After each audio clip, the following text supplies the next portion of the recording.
मृत्यु के बाद क्या होता है, ये सवाल सदियों से इंसान को परेशान करता आया है। लेकिन क्या होगा अगर मृत्यु के बाद आपको पता चले कि ये आपका अंतिम जन्म था, कि अब आप वापस नहीं जा सकते। आज की कहानी एक ऐसे व्यक्ति की है जो मृत्यु के बाद चित्रगुप्त से मिलता है और एक चौंकाने वाली सच्चाई का सामना करता है। राजेश की आंखें धीरे धीरे खुलीं।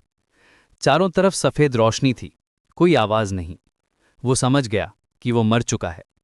अचानक सामने एक विशाल मेज दिखाई दी, जिसके पीछे एक गंभीर चेहरे वाला व्यक्ति बैठा था। उसके हाथ में एक मोटी किताब थी। तुम राजेश हो ना? जी हां, लेकिन आप कौन हैं?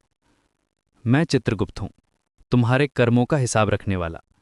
राजेश, तुम्हारी उम्र 70 साल थी। दिल का दौरा पड़ा था। राजेश ने अपना सिर हिलाया। जी हां, लेकिन मेरे कुछ काम अधूरे रह गए हैं। मेरी बेटी की शादी होनी है। मैंने अपने पिता से माफी नहीं मांगी थी। कृपया मुझे वापस भेज दीजिए। चित्रगुप्त ने किताब के पन्ने पलटे।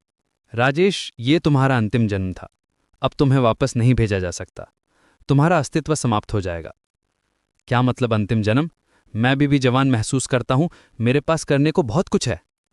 चित्रगुप्त की आंखों में दया झलकी। राजेश, हर आत्मा को एक निश्चित संख्या में जन्म मिलते हैं। तुम्हारे 10,000 जन्म पूरे हो गए हैं। राजेश का चेहरा पीला पड़ गया। 10,000? लेकिन मुझे कुछ याद नहीं है। यही तो समस्या है राजेश। तुम हर जन्म में यही कहते हो। हर बार तुम्हारे पास अधूरे काम होते हैं। हर बार तुम वापस जाने की गुहार लगाते हो। चित्रगुप्त ने किताब का एक पन्ना खोला। देखो, पिछले जन्म में तुम्हारा नाम अर्जुन था। तुमने कहा था कि तुम्हें अपनी मां की सेवा करनी है। उससे पहले तुम विक्रम थे। तुमने कहा था कि तुम्हें अपना मंदिर बनवाना है। राजेश के होश उड़ गए। ये कैसे हो सकता है? मुझे कुछ भी याद नहीं है। हर जन्म में स्मृति मिट जाती है राजेश, लेकिन तुम्हारी आत्मा वही रहती है, और तुम्हारी आत्मा हमेशा अधूरेपन का एहसास करती है। चित्रगुप्त ने और पन्ने पलटे। यहां देखो, 300 साल पहले तुम्हें किसान थे। तुमने कहा था कि तुम्हें अपने खेत में फसल उगानी है। 500 साल पहले तुम एक व्यापारी थे। तुमने कहा था कि तुम्हें अपना कर्ज चुकाना है। राजेश की सांस तेज हो गई। तो क्या मैं हमेशा से यही करता आया हूं? हमेशा अधूरे काम छोड़कर मरता रहा हूं? बिल्कुल सही कहा राजेश। और सबसे दिलचस्प बात यह है कि तुम हर बार वही गलतियां दोहराते हो। हर जन्म में तुम अपने रिश्तों को नजरअंदाज करते हो। हर बार तुम सोचते हो कि समय बहुत है। राजेश के हाथ कांप रहे थे।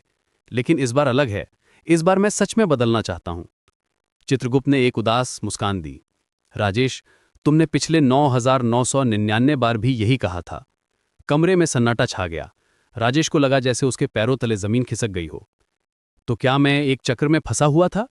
क्या मैं कभी सीख ही नहीं पाया? यही तो रहस्य है राजेश। कुछ आत्माएं इस चक्र में फंस जाती हैं। वे हर जन्म में वही पैटर्न दोहराती रहती हैं। राजेश ने अपना सिर पकड़ लिया। तो अब क्या होगा?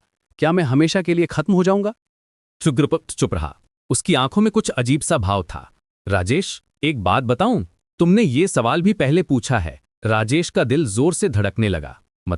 मतलब ये कि हो सकता है ये बातचीत भी पहले हो चुकी हो सकता है तुम अभी भी उसी चक्र में हो। चित्रगुप्त की आवाज धीरे धीरे फीकी पड़ने लगी। राजेश के चारों तरफ अंधेरा छाने लगा। आखिरी आवाज जो उसे सुनाई दी वो चित्रगुप्त की थी।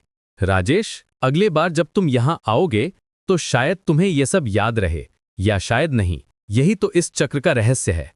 और फिर सब कुछ खत्म हो गया, या शायद शुरू हो गया। कौन जानता है।